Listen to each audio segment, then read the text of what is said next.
All right, so I'm back on my ketosis diet, and I'm just going to check my blood ketone level. So what it's actually testing is beta-hydroxybutyrate. So that's like the level of, it measures the level of ketones in your blood to see if you're actually in ketosis. Now, why this is important compared to maybe what a lot of people would consider as like a keto diet, which I find super annoying, is that they, there's a lot of carbohydrates in a lot of foods, even like something like cream or something, a super staple in a low carbohydrate or keto diet still has a few grams of carbs, and you have something like a coffee with some milk in it and you've got, you're already at 10-15 grams of carbohydrate. But then the ketone, like ketotic diet, is supposed to have, I don't know, depends on what you're eating, 20-50 grams of carbs. But I found, like, being an exercising individual, someone doing a few hours of exercise each day, consuming 3,000, 4,000 calories, you can actually consume like quite a lot more carbohydrate than would otherwise have been reported.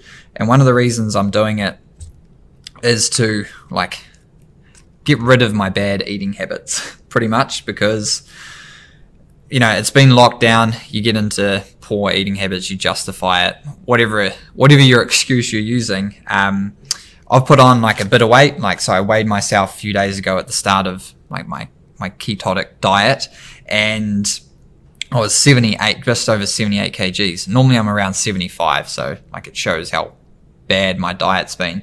And so what I want to do is make sure that I'm, getting in shape. And why I use like a ketone diet to do that is, one, it eliminates all the crappy food, because you just can't eat crappy food if you're trying to get into ketosis. And the other one is that like I can lose quite a bit of weight due to the upregulation of fat oxidation.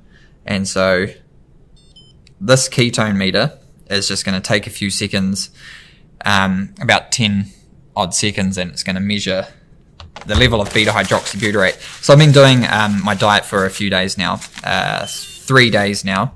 So you can see like I'm on 0.3, and it's considered 0.5 is considered to be ketosis. And that's the millimolars, or moles per liter, concentration in your blood.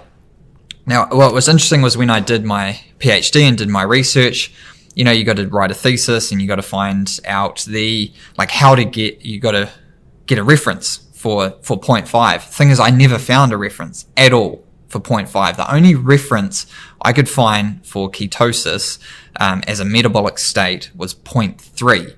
So like technically, based off of the literature, I'm 0.3. But what I found was like I got called out in my thesis for saying you haven't said 0.5.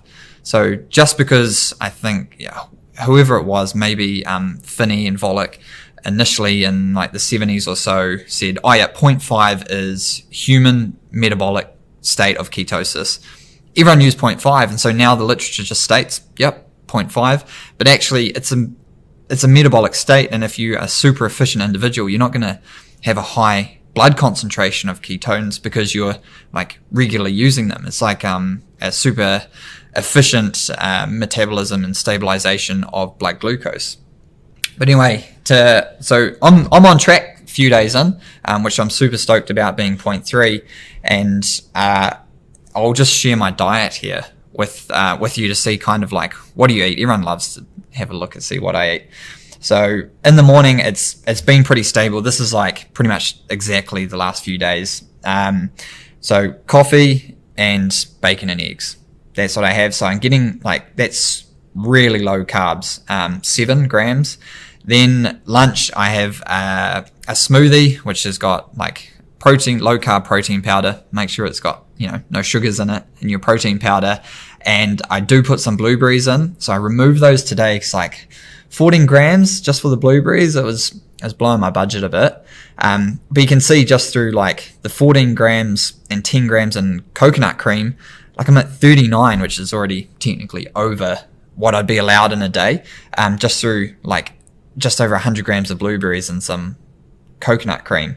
And then I had like this keto chicken curry and added some extra cream for added calories. Snacks, almond butter, some nuts, like a diet ginger beer, another coffee. And so even just like, you can see I had 7 grams, I had 39, 16, and 17 through like snacking during the day. Like I was at 79 grams of carbs for that like entire day, which is around what I would kind of want, like 1 gram per kg per day. And already like 3 days in, I've lost I was 76.5 today, so that's like 1.8 kgs in a matter of 3 days. So I'm pretty stoked on that. A lot of that's just water clearing, but I'll go that in my later vlogs. So I'll keep you updated. I'll do a 14-day ketone diet and just share my thoughts and experiences. Yeah, and MyFitnessPal is awesome. Check that out so you can just see like all your values and everything. That's where I'm getting this from. So until next time, guys, happy training.